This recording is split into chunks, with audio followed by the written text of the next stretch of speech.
ଟିକେ ପରିଚୟ ଦିଅନ୍ତୁ। ମୋ ନାଁ ସରୋଜ କୁମାର ଦାସ। ମୁଁ ଭୁବନେଶ୍ୱର ବାର୍ ଆସୋସିଏସନର ଜଣେ ମେମ୍ବର। ଆଜିକା जो नॉमिनेशन फाइल कले आमर संतोष कुमार जेना वाइस प्रेसिडेंट पाई तांको आमे सपोर्ट करछु एवं आमर जूनियर भाई भौणी माने सीनियर भाई माने समस्त अनुरोध करछु से माने संतोष कुमार जेना को वाइस प्रेसिडेंट विशिष्ट प्रार्थी भाव चिंता करी भोट प्रदान करी। मो संतोष कुमार जेना भुवनेश्वर बार एसोसिएशन रे वाइस प्रेसिडेंट प्रार्थी प्रतियोगिता रे भाग नै। आज नॉमिनेशन फाइल गले ता ऊपर कोन कहबे? आज नॉमिनेशन फाइल कली एवं ता सहित बार मध्य मु मोर कैंपेनिंग सब मोर वकील भाई और भौणी मान को मोर पोस्टिंग कार्ड दे भोट देवा मो अनुरोध कली। आशा करुँची भाई भौणी मैंने मोर मो कथा को विचार करेंगे और मत पोस्ट रे जययुक्त करेंगे एवं मोर उद्देश्य हूँ भुवनेश्वर बार सर्वांगीन उन्नति करने।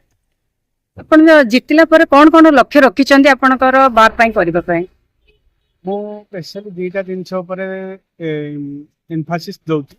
प्रथम है जे आमर भाई मानक प्रत्येक पई जो सरकार तरफ जो मेडिकल कार्ड दिया जाउची से कार्ड समस्त को केमती प्रदान करा दिबो और समस्त सेथिरे केमती पाई परिबे से विषय मु मोर समस्त प्रकार प्रचेष्टा चलेबी एवं आशा करुँची एवं गवर्नमेंट सरकार पाखे यार दाबी भी उपस्थापन करूँ जे समस्त को मेडिकल सुरक्षा कार्ड प्रदान दिया जाए।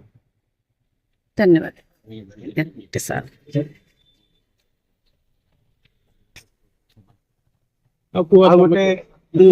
सेटा अपन कहि दियंतु। गोटे मु प्रोटेक्शन एक्ट को इम्प्लीमेंटेशन करने सरकार पाखे मु दाबी जन। सर परिचय। मु Shailendra Shatrushalya Bhubaneswar bar association member. Sir कौन कहबे आज आपनकर जन भाई नॉमिनेशन फाइल करछन संतोष कुमार जेना तांको पर कौन कहबे? भाई हमर पूर्वरु भी वकील मानक संगे थिले एबे भी अछंती भविष्य रे भी रहिबे वकील मानक स्वास्थ्य पई काम करिवे।